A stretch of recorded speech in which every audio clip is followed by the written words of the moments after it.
Vamos falar sobre o sofrimento psíquico.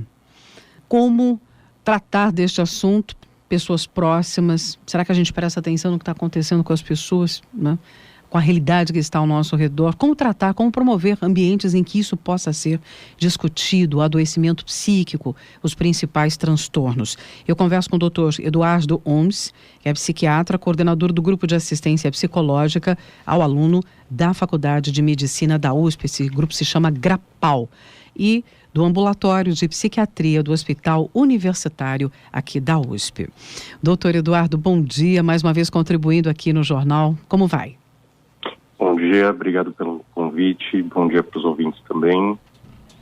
Eu agradeço muito a sua atenção para a gente tratar desse tema, sofrimento psíquico, vários transtornos. Nós estamos falando de vários tipos de transtornos em vários graus. É muito difícil você entender o nível do problema, como ajudar ou como pedir ajuda, no caso para quem está sofrendo desse tipo de problema. Eu gostaria que a gente primeiro tentasse definir que quadro é esse.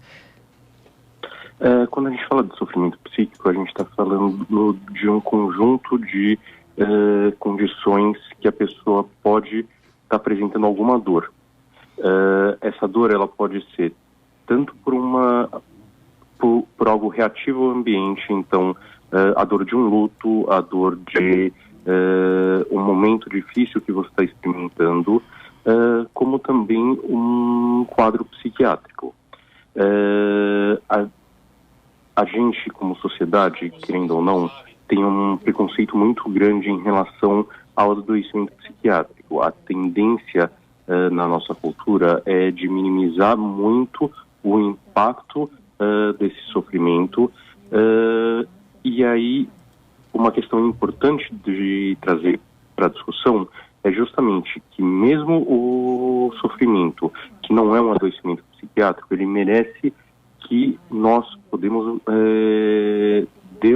dar um olhar bom para esse sofrimento, até para que ele evite se tornar uma doença.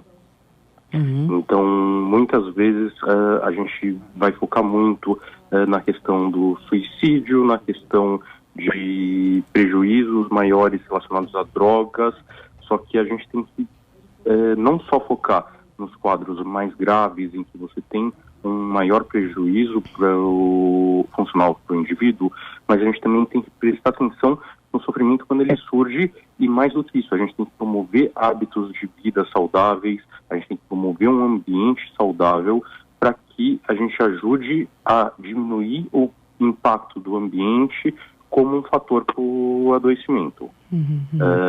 Então, quando a gente fala de sofrimento psíquico, a ideia é justamente a gente sair da questão só da doença e a gente poder pensar, inclusive, na questão de quadros que ainda não se configuraram como doença, evitando um adoecimento das pessoas. Claro, claro. Quer dizer, buscar situações saudáveis individualmente e acho que também sociais, coletivas, né, doutor Eduardo? Desde intervenções individuais, como prática de atividade esportiva, uma alimentação saudável, exposição à luz solar, técnicas de meditação, mindfulness, que são atitudes individuais, como a criação de um ambiente mais saudável coletivo, seja por conversar com seus colegas, por evitar pequenas agressões que podem acontecer no dia a dia, toda essa... Tanto a gente pensar no ambiente individual, a gente pensar na própria saúde, como a gente pensar na saúde do ambiente que a gente está inserido, é fundamental para que a gente possa reduzir esse sofrimento psíquico que acomete não só a universidade, mas a sociedade como um todo. Compreendo. Agora, nesses ambientes, trabalho, universidade, nesses ambientes coletivos, como criar esse ambiente mais saudável? A gente sabe do nível de estresse das pessoas, da dificuldade muitas vezes que um sofrimento ou uma situação mal resolvida, que ambiente isso cria. Então, como é que nos ambientes coletivos é que me preocupa também, não é? Como é que a gente pode perceber que alguém não está bem? Ou é como é que eu, que não estou bem, vou me colocar nesse ambiente? Eu fujo, me escondo? Porque você tem os dois tipos de pessoas, aquelas pessoas que se calam, né? E que mudam completamente, ficam isoladas. E aquelas que colocam para fora e acabam, às vezes, até contaminando o ambiente, né, da universidade. É melhor, mesmo assim, explicitar esse sofrimento, colocar para fora. O isolamento é pior. Gostaria que o senhor falasse um pouco desse ambiente social, das dificuldades no ambiente que é coletivo, né? Eu acho que aí a gente tem duas questões importantes. A gente está falando tanto da questão da pessoa que está em sofrimento psíquico já, como a questão da promoção de um ambiente mais saudável. Pensando na promoção de um ambiente mais saudável, qualquer pessoa pode propor intervenções, seja a criação de um espaço para entretenimento após o turno, atividades de socialização com os colegas, são diversas as ferramentas que a gente pode criar, inclusive atividades de ginástica laboral. Tem um conjunto muito grande de questões que a gente pode pensar para promoção da saúde, para melhoria desse ambiente.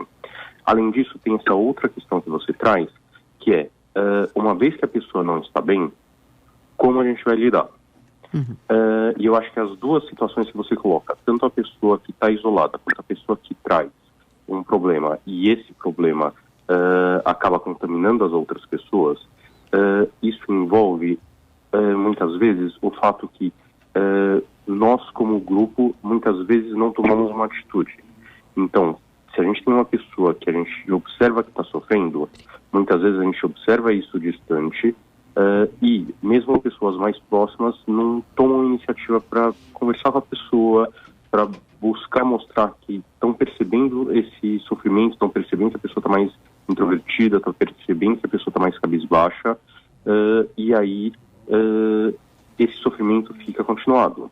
A pessoa que muitas vezes exterioriza o sofrimento, como você colocou, muitas vezes essa exteriorização é feita e as pessoas ficam muitas vezes perplexas com o que é trazido e não existe tanto um movimento de, tudo bem, a partir do que foi trazido, o que nós podemos ajudar você a buscar uma ajuda, e o que nós como instituição, nós como ambiente, nós como amigos, nós como colegas, podemos fazer para melhorar e que não só você se sinta de uma maneira melhor, como que a gente evite que outras pessoas passem por esse sofrimento.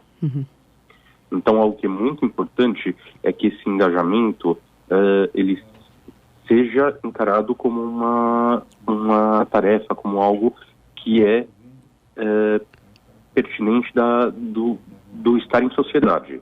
É responsabilidade de todos, é isso que você está dizendo, exatamente, né? Seja eu percebendo que tem alguém que está sofrendo do meu lado em silêncio, seja alguém que está explicitando esse sofrimento, a gente não pode simplesmente virar e falar, esse sofrimento não me pertence, porque como você colocou de maneira muito pertinente, esse sofrimento, mesmo daquele que não fala, pode contaminar as pessoas em volta. Porque a pessoa vai ficar mais desgastada, ela vai ter taxa de absenteísmo maior, muitas vezes as pessoas vão precisar ajudá-la de uma maneira ou outra para suprir esse sofrimento que ela está passando, e que isso, outras pessoas que possam estar num limiar, isso pode ser um desencadeante para essas outras pessoas passarem a também entrar no sofrimento psíquico. Não tenho dúvida. Então, muitas vezes num quadro de burnout, ou se não cuidado desse quadro de burnout, evoluindo para um quadro de depressão, de ansiedade ou de outros transtornos psiquiátricos. Doutor Eduardo, na verdade, isso que a gente está falando está tão associado ao nosso dia a dia hoje, né?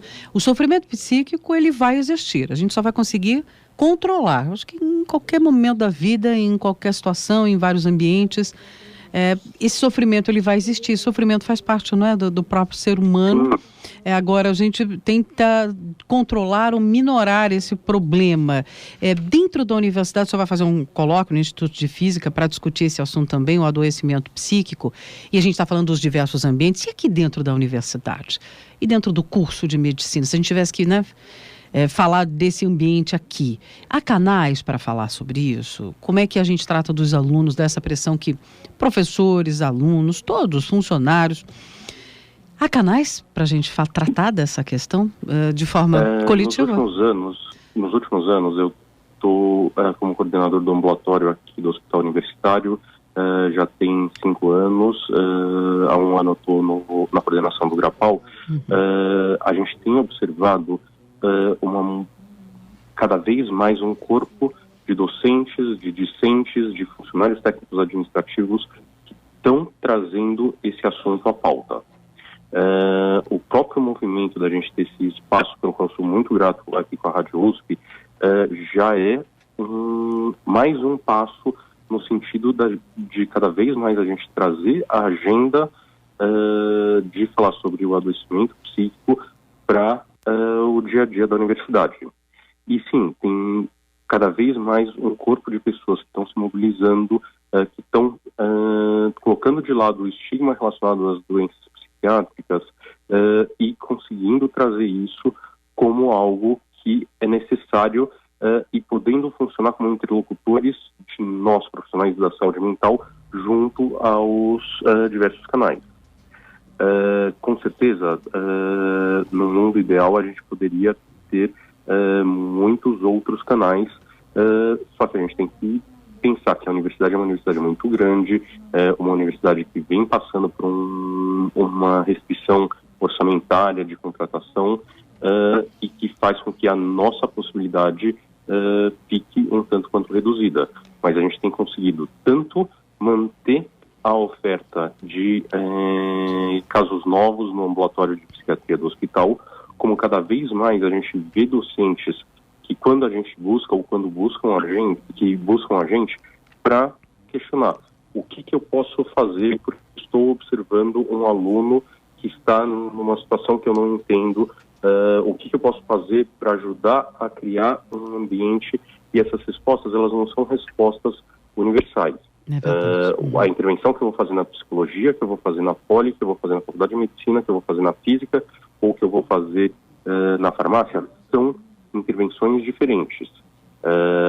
Muitas delas vão passar pelo reconhecimento, pela possibilidade de oferecer alternativas para os alunos que estão passando por esse suprimento de compensar aulas em outros momentos, mas também por observar o aluno que não está bem, falando, vamos buscar ajuda junto, vamos entrar no site do hospital para fazer o agendamento de consulta, e os centros acadêmicos também podem, por exemplo, criar espaços de socialização, espaços de conversa entre os alunos que evitem muitas vezes o fla-flu que a gente observa na universidade de porque eu sou alinhado a esse grupo, porque eu sou alinhado àquele grupo, então a gente não vai ter um ambiente de conversa. Não, todos nós estamos na mesma universidade, todos nós, independente de diferenças individuais, temos que nos juntar para criar esse ambiente cada vez mais saudável. Uhum.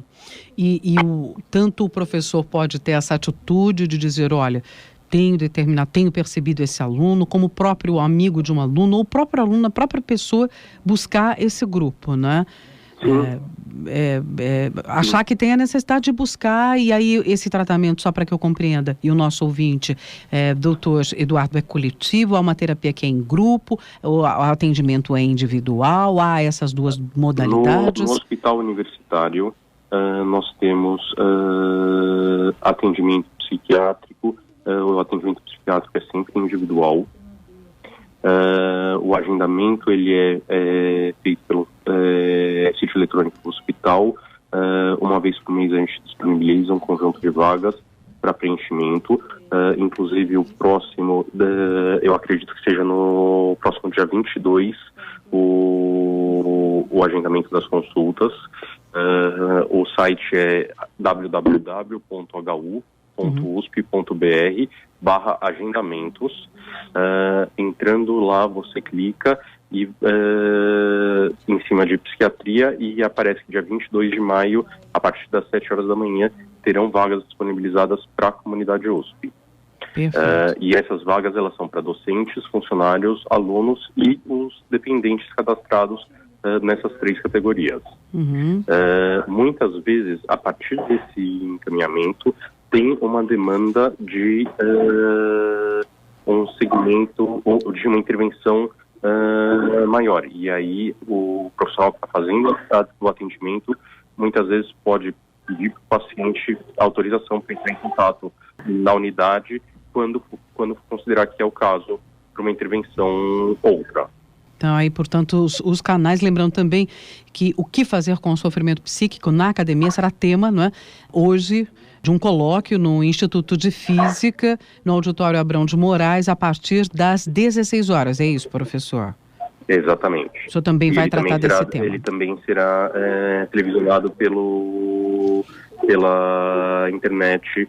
IPTV. Essas informações estão essas informações estão no site do Instituto de Física. Perfeito, e você pode assistir, se não puder estar presencialmente, pelo iptv.usp.br.